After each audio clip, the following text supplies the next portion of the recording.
저는 엘리자베스 캠벨입니다. 42살, 세계야생동물보호기구 북미 지역 책임자죠. 15년간 아프리카와 유럽에서 대형 맹수를 연구했습니다.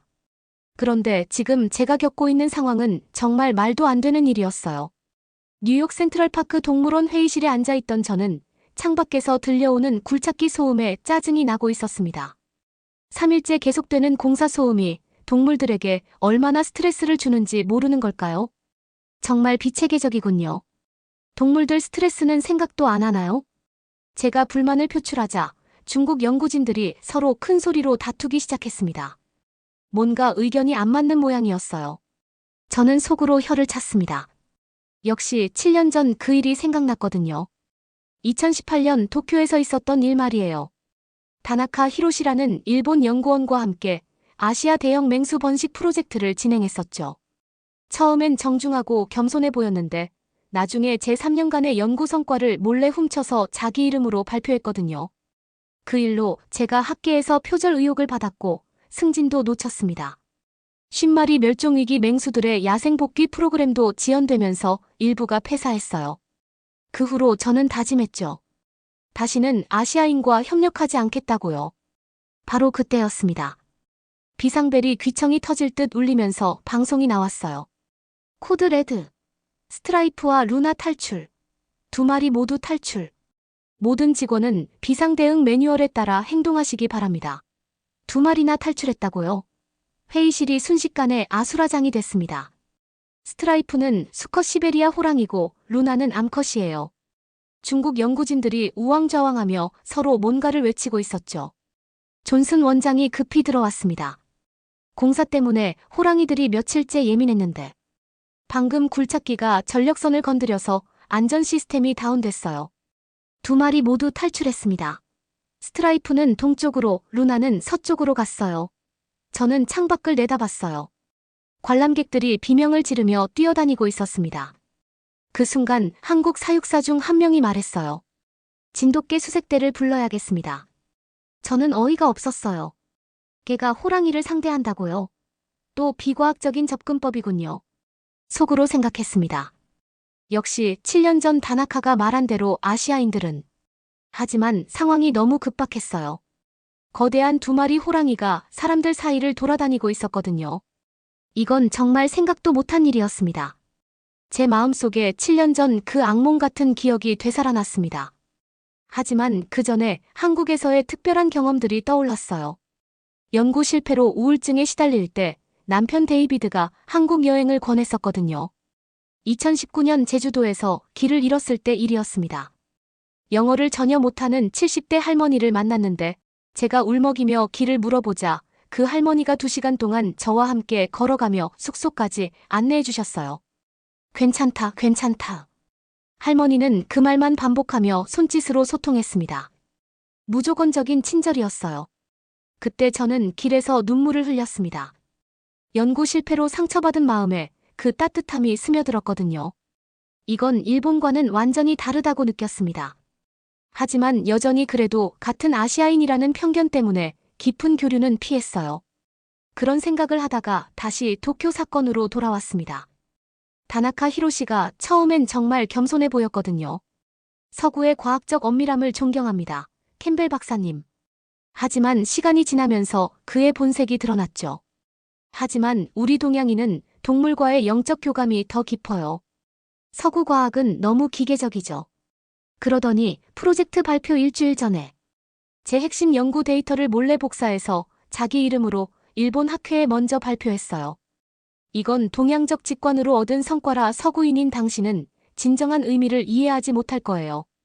그런 제게 존슨 원장이 한국 진돗개 수색대에 대해 설명하고 있었습니다. 진돗개는 후각이 개 중에서도 특별히 뛰어나고 특히 대형 맹수의 페로몬을 감지하는 능력이 탁월합니다. 또한 위험 상황에서도 침착함을 유지하며 호랑이 같은 맹수와 마주쳐도 도망가지 않고 적절한 거리를 유지하면서 위치를 파악할 수 있어요. 2마리를 동시에 추적할 수 있는 유일한 방법입니다.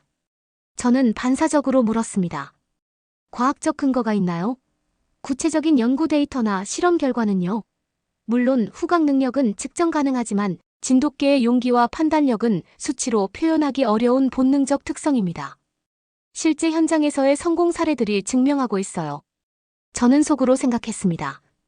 결국 이론적 설명은 없고 경험담뿐이군요. 다나카처럼 과학적 검증을 회피하는 거야. 하지만 지금 상황에서는 다른 선택이 없었어요.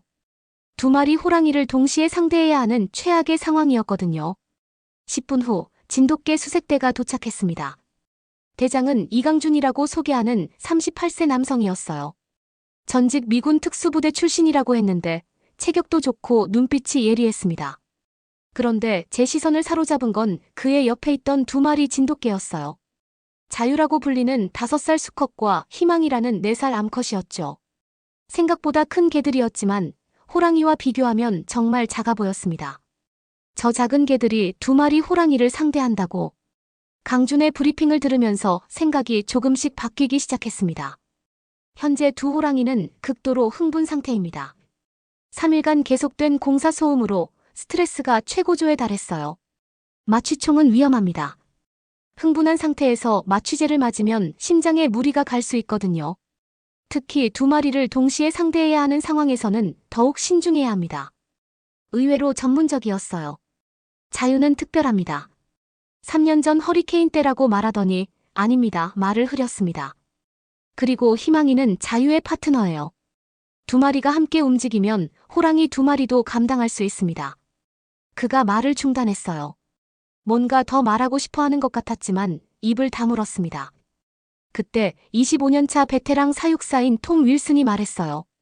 스트라이프와 루나를 보고 있으면 옛날 생각이 나네요. 무슨 옛날 말씀이세요? 톰이 당황한 표정을 지으며 말을 흐렸어요. 아무것도 아니에요. 그냥 두 마리 다 어릴 때부터 봐왔어서요. 뭔가 숨기고 있는 게 분명했어요. 하지만 지금은 그럴 때가 아니었습니다. 강준이 작전을 설명했습니다. 우리는 두 팀으로 나누어서 움직이겠습니다. 자유는 스트라이프를, 희망이는 루나를 담당할게요. 캠벨 박사님은 어느 팀과 함께 하시겠어요? 저는 잠시 망설였어요. 그러다가 말했습니다. 자유와 함께 가겠습니다. 강준이 두 진돗개의 목줄을 풀면서 말했어요. 자유야, 희망아, 친구들을 찾아보자. 두 진돗개가 코를 킁킁거리며 냄새를 맡기 시작했습니다. 그 모습이 정말 전문적으로 보였어요. 제 편견과는 달리 체계적이고 과학적인 접근법이었죠. 자유와 희망이가 서로 다른 방향을 향해 걸어가기 시작했습니다. 자유는 동쪽으로, 희망이는 서쪽으로요. 저는 자유와 함께 동쪽으로 향했습니다. 정말 두 마리 호랑이 냄새를 각각 맡고 있는 건가요? 제가 물었을 때 강준이 답했습니다. 자유와 희망의 후각은 인간의 1만 배 이상이에요. 특히 대형 맹수의 페로몬에 민감하죠. 그런데 그가 또 말을 멈췄어요. 저는 과학자로서 호기심이 생겼어요. 정말 개 두 마리가 호랑이 두 마리를 각각 찾을 수 있을까요? 그리고 모든 사람들이 숨기고 있는 그 과거 이야기는 뭘까요? 자유가 저희를 어린이 구역 쪽으로 안내했습니다. 그곳은 상대적으로 조용했어요. 스트라이프가 소음을 피해 이곳으로 온 것 같았습니다. 그런데 문제가 있었어요. 대피가 늦어진 어린 아이들과 보호자 몇 명이 아직 남아 있었거든요. 아이들이 울음을 터뜨리고 있었고 보호자들은 어찌할 바를 모르고 있었습니다. 바로 그때였어요. 덤불 사이에서 거대한 호랑이가 나타났습니다. 스트라이프였어요. 아름다운 주황색 털에 검은 줄무늬가 선명한 정말 장엄한 모습이었습니다. 하지만 눈빛이 예사롭지 않았어요. 극도로 흥분한 상태였죠. 관람객들의 비명소리와 사이렌 소리가 계속 들리자 스트라이프가 더욱 불안해했습니다. 이리저리 방향을 바꾸며 배회하고 있었어요. 강준이 마취총을 준비하는 다른 직원들을 제지했습니다. 아직 안 됩니다. 너무 흥분한 상태예요. 그런데 그 순간 자유가 먼저 움직였어요. 호랑이 쪽으로 천천히 걸어가기 시작한 거예요. 저는 깜짝 놀랐습니다. 위험해요. 개가 다칠 수 있어요. 하지만 강준은 침착했어요. 자유를 믿어보세요. 자유가 호랑이와 30m 거리에서 멈춰 섰습니다. 정말 신기한 일이 벌어졌습니다. 스트라이프가 자유를 보더니 잠시 멈춘 거예요. 두 동물이 서로를 바라보며 무언의 대화를 나누는 것 같았습니다. 뭐야, 저건? 개가 호랑이를 겁주는 건가? 저는 이해할 수 없었어요. 동물행동학적으로 설명이 안 되는 상황이었거든요. 그런데 더 신기한 일이 벌어졌어요. 자유가 특별한 울음소리를 냈습니다. 일반적인 개 짖는 소리가 아니었어요. 그 소리를 들은 스트라이프가 귀를 쫑긋 세우고 자유를 바라봤습니다. 마치 서로를 알아보는 것 같았어요. 몇 분간의 팽팽한 대치가 이어졌습니다. 그러다가 스트라이프가 천천히 다른 방향으로 움직이기 시작했어요. 아이들과 반대 방향으로요. 자유는 여전히 그 자리에 서서 호랑이를 지켜보고 있었습니다. 믿을 수 없어. 제 과학적 상식에 첫 번째 균열이 생기는 순간이었습니다. 이론으로는 설명할 수 없는 일이 실제로 벌어진 거죠. 그때 무전기에서 급박한 소리가 들렸어요. 서쪽에서 비상 상황 발생. 루나가 관람객들을 위협하고 있습니다. 희망이가 맞서고 있는데. 이건 정말 믿을 수 없는 광경이에요. 무전기 소리를 듣고 저희는 급히 서쪽으로 향했습니다. 현장에 도착했을 때 제가 본 광경은 정말 충격적이었어요. 암컷 호랑이 루나가 카페테리아 근처에서 휠체어 탄 75세 할머니를 향해 으르렁거리고 있었고 희망이라는 진돗개가 그 사이를 막고 서 있었습니다. 루나는 스트라이프와 완전히 달랐어요. 극도로 공격적이었습니다. 3일간의 스트레스에 탈출의 흥분까지 더해져서 완전히 야생 본능이 깨어난 상태였어요. 눈에는 살기가 가득했고 이빨을 드러내며 위협적으로 으르렁거리고 있었습니다. 희망이는 할머니 앞에서 한 발자국도 물러서지 않았어요. 털이 곤두서고 이빨을 드러내며 루나와 맞서고 있었습니다. 체중 차이가 10배 이상 나는 상대였지만 전혀 주눅들지 않았어요. 희망아, 물러서. 너무 위험해. 강준이 외쳤지만 희망이는 움직이지 않았습니다.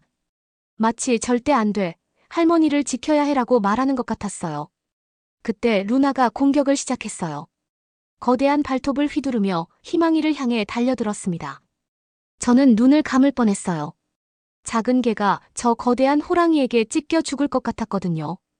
하지만 놀라운 일이 벌어졌습니다. 희망이가 재빠르게 몸을 낮추며 루나의 공격을 피했어요. 그리고는 루나의 뒷다리 쪽으로 돌아가 물어뜯기 시작했습니다. 이건 전술이야. 희망이는 정면 승부를 피하고 루나의 약한 부분을 노리고 있었어요. 루나가 뒤돌아 공격하려 하면 재빨리 다른 쪽으로 이동했습니다. 마치 전쟁터에서 훈련받은 군경 같았어요. 루나가 분노해서 더욱 격렬하게 공격했지만 희망이는 절대 직접적인 공격은 받지 않았어요. 빠른 몸놀림으로 계속 피하면서 루나의 체력을 소모시키고 있었습니다. 15분간의 치열한 혈투가 이어졌어요. 희망이는 온몸에 상처를 입었지만 포기하지 않았습니다. 오히려 더욱 용맹하게 루나에게 달려들었어요. 할머니를 지키겠다는 의지가 몸집의 차이를 극복하고 있었습니다. 저 작은 개가 정말로 호랑이와 싸우고 있어. 저는 믿을 수 없었어요. 과학적으로는 절대 불가능한 일이었거든요. 하지만 제 눈앞에서 실제로 벌어지고 있었습니다. 결정적인 순간이 왔습니다. 루나가 지쳐서 주저앉았을 때 희망이가 마지막 공격을 가했어요. 루나의 목 뒤쪽을 물고 온 힘을 다해 바닥으로 눌렀습니다. 루나가 쓰러졌어요. 완전히 지쳐버린 상태였습니다. 희망이는 여전히 루나 위에 올라타서 경계하고 있었어요. 작은 몸이지만 정말 위험이 넘쳤습니다. 믿을 수 없어. 정말로 호랑이를 제압했어. 저는 감탄했어요. 작은 진돗개가 거대한 호랑이를 쓰러뜨린 거죠. 할머니가 떨리는 목소리로 말했어요. 저 개가 저를 구해줬어요. 정말 고마워요. 저는 희망이를 바라봤어요. 온몸이 상처투성이었지만 꿋꿋이 서 있었습니다. 진정한 영웅의 모습이었어요. 제 마음속에서 뭔가가 바뀌기 시작했습니다. 두 호랑이가 모두 안전하게 우리로 돌아간 후 저희는 동물원 사무실로 돌아왔습니다. 희망이는 수의사의 치료를 받고 있었고 자유는 여전히 차분한 모습이었어요. 이동하면서 저는 강준에게 물었어요. 아까 허리케인 얘기를 하셨는데 뭔가 특별한 일이 있었나요? 그리고 희망이는 어떻게 저렇게 용감할 수 있는 거죠? 강준이 잠시 망설이더니 입을 열었습니다. 3년 전 허리케인 샌디 때 물에 빠진 아이를 자유가 구했어요. 그때부터 자유는 남을 보호하는 게 본능이 된 것 같아요. 희망이는 자유를 보고 배운 거죠. 걔가 사람을 구했다고요. 어떻게 된 일인가요? 6살 된 여자아이가 급류에 휩쓸렸어요. 구조대가 도착하기 전에 자유가 먼저 물에 뛰어들었죠. 20분 동안 아이를 떠받치고 있었어요. 그 아이가 살아났습니다. 강준의 목소리에 진심이 담겨 있었어요. 희망이는 그 광경을 보고 자란 게예요. 자유에게서 배운 거죠. 위험에 처한 사람을 보면 자기 목숨을 걸고라도 구해야 한다는 거요. 우리 진돗개는 단순히 용맹한 게 아니라 의리가 있어요. 한번 인연을 맺으면 끝까지 책임집니다. 제 마음속에서 뭔가가 흔들리기 시작했어요. 7년 전 다나카 사건을 다시 생각해봤습니다. 그때 한국에서 경험했던 따뜻함도 떠올랐고요. 모든 아시아인이 다 그런 건 아닐 수도. 아니, 한국은 정말 다른 것 같아. 그때 강준과의 대화 중에 우연히 다나카 이야기가 나왔습니다. 혹시 다나카 히로시라는 연구원을 아세요? 강준이 놀라며 답했어요. 아, 그분 말씀이세요? 저도 알고 있어요. 일본에서 꽤 유명한 분이죠. 하지만 좋은 의미가 아니에요. 무슨 뜻인가요? 개인주의적이고 팀워크를 거부하는 문제 연구원으로 알려져 있어요. 실제로는 연구 능력이 부족해서 다른 사람의 성과를 가로채는 일이 많았다고 들었습니다. 특히 서구 연구자들을 타겟으로 삼았다고 하더군요. 저는 충격을 받았어요. 그럼 제가 당한 일도 아마 당신만 당한 게 아닐 거예요. 다나카는 그런 식으로 여러 연구자들을 이용했다고 들었어요. 제 마음속에서 7년간 쌓인 분노와 편견이 무너지기 시작했어요. 다나카 개인의 문제를 아시아인 전체의 문제로 일반화했던 제 자신이 부끄러워졌습니다. 7년간 내가 잘못 알고 있었다니. 그리고 자유와 스트라이프에게는 특별한 인연이 있는 것 같고 희망이는 정말 영웅이었어. 저는 세 가지를 동시에 깨달았어요. 다나카 개인의 문제를 전체로 일반화했던 편견, 진돗개들의 능력을 단순히 비과학적이라고 치부했던 오만함, 그리고 희망이가 보여준 진정한 용기 말이에요. 강준이 말했어요. 자유와 희망이는 우리에게 중요한 걸 가르쳐준 것 같아요. 서로 다른 종족이라도 진정한 유대는 가능하고 때로는 작은 존재가 큰 존재를 이길 수 있다는 것을요. 하지만 아직 궁금한 게 있었어요. 자유와 스트라이프 사이의 특별한 관계, 그리고 희망이가 루나를 그렇게 잘 상대할 수 있었던 이유 말이에요. 사건이 일단락된 후 톰 윌슨 사육사가 마침내 입을 열었어요. 사실은 자유와 스트라이프는 어릴 때 함께 자랐어요. 그리고 희망이와 루나도 마찬가지예요. 모든 사람이 깜짝 놀랐습니다.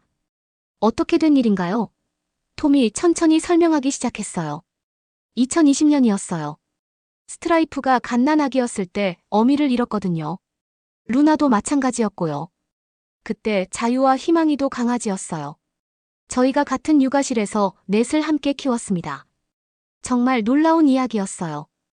1년 동안 4마리가 형제자매처럼 함께 자랐습니다. 같이 놀고 같이 잠들고 같이 밥도 먹었어요. 자유와 희망이가 성장하면서 안전상 문제로 분리했지만 넷 다 서로를 잊지 못했죠. 그래서 자유가 스트라이프에게 그런 특별한 울음소리를 낸 거예요. 어릴 적 함께 놀던 소리거든요. 스트라이프는 온순한 성격이라 자유와 평화롭게 지냈어요. 하지만 희망이와 루나는 달랐어요. 루나가 더 야생적이고 공격적인 성향이어서 어릴 때부터 희망이와 갈등이 많았거든요. 둘이 항상 싸웠어요. 그래서 오늘 희망이가 그렇게 용감하게 루나와 싸울 수 있었던 거예요. 어릴 때부터 루나의 약점을 알고 있었거든요. 그리고 무엇보다 루나를 가족으로 생각해서 해치려 한 게 아니라 진정시키려 한 거였어요. 저는 이해했어요. 자유와 스트라이프의 평화로운 재회, 그리고 희망이와 루나의 격렬한 싸움이 모두 과학적으로 설명된 거였습니다. 단순한 신비주의가 아니라 실제 경험에 바탕한 관계였어요. 그럼 희망이는 루나를 구하려고 한 건가요? 맞아요. 희망이는 루나가 사람을 해치면 결국 죽을 수밖에 없다는 걸 알았던 것 같아요.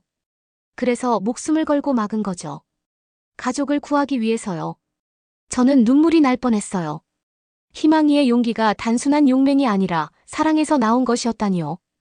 이제 이해가 되네요. 왜 희망이가 그렇게 필사적으로 싸웠는지. 그리고 왜 마지막에 루나를 해치지 않고 제압만 했는지도요. 저는 7년간의 편견이 완전히 무너지는 것을 느꼈습니다. 과학과 감정, 이론과 실제 경험이 조화를 이룰 수 있다는 걸 깨달았어요. 정말 놀라워요. 때로는 가족의 사랑이 모든 것을 뛰어넘는군요. 그리고 한국에서 경험했던 따뜻함들도 다시 생각났어요. 제주도 할머니가 저를 가족처럼 돌봐주신 것, 경주에서 외국인이라도 우리 가족이라고 써준 간호사의 편지. 그것들이 모두 진정한 마음이었다는 걸 깨달았습니다. 제가 한국과 한국인들에 대해 큰 오해를 하고 있었어요. 다나카 한 사람의 잘못을 전체로 일반화했던 제가 부끄럽습니다. 6개월이 지났습니다. 저는 뉴욕에 한국-미국 공동연구센터를 설치했어요. 그날의 사건이 제 인생을 완전히 바꾸어 놓았거든요. 자유는 호랑이를 친구로 만든 진돗개로, 희망이는 호랑이를 쓰러뜨린 영웅 진돗개로 국제적으로 유명해졌습니다. 하지만 저에게는 더 중요한 의미가 있었어요. 자유와 스트라이프는 정기적으로 안전한 거리에서 만나며 우정을 지속하고 있습니다. 희망이와 루나도 마찬가지예요. 희망이의 상처는 완전히 나았고 루나도 많이 온순해졌어요. 어릴 적 형제자매였던 네 마리가 다시 평화롭게 지내고 있습니다. 강준과 저는 이제 진정한 파트너가 되었어요. 제 과학적 지식과 그의 실무 경험이 완벽하게 조화를 이루고 있습니다. 서로의 문화와 접근법을 존중하면서 더 나은 결과를 만들어내고 있죠. 때로는 과학보다 더 중요한 것들이 있다는 걸 배웠습니다. 바로 마음과 마음의 연결, 그리고 가족을 향한 사랑이죠. 한국에서 경험했던 따뜻함이 진짜였다는 것도 깨달았습니다. 다나카 한 사람의 잘못을 전체로 일반화했던 제가 정말 어리석었습니다. 이제는 각 개인을 개별적으로 판단하고 열린 마음으로 협력하겠어요. 자유와 희망이를 보면서 저는 확신합니다. 진정한 용기는 크기나 힘에서 나오는 게 아니라 마음에서 나온다는 것을요. 자유가 보여준 평화로운 소통, 희망이가 보여준 희생적인 용기. 둘 다 사랑에서 나온 것이었어요. 그리고 가족을 향한 사랑은 모든 장벽을 뛰어넘을 수 있다는 것도 배웠습니다. 희망이가 루나를 구하기 위해 목숨을 걸었던 것처럼요. 과학과 감정이 대립하는 것이 아니라 조화를 이룰 수 있다는 걸 배웠습니다. 그리고 때로는 작은 존재의 큰 마음이 거대한 존재를 움직일 수 있다는 것도요. 지금 제 연구센터에서는 한국과 미국의 연구자들이 함께 일하고 있습니다. 서로의 장점을 인정하고 부족한 점을 보완하면서요. 자유와 희망이가 보여준 것처럼 말이에요. 편견에서 이해로, 두려움에서 용기로, 분리에서 협력으로. 이것이 제가 배운 가장 소중한 교훈입니다. 그리고 그 모든 것의 시작은 두 마리의 작은 진돗개가 보여준 놀라운 용기와 의리였어요. 때로는 가장 작은 존재가 가장 큰 변화를 만들어낼 수 있습니다. 자유와 희망이가 그것을 증명해 주었어요. 그리고 저 역시 그들에게서 배운 진정한 협력의 힘으로 새로운 시작을 하고 있습니다.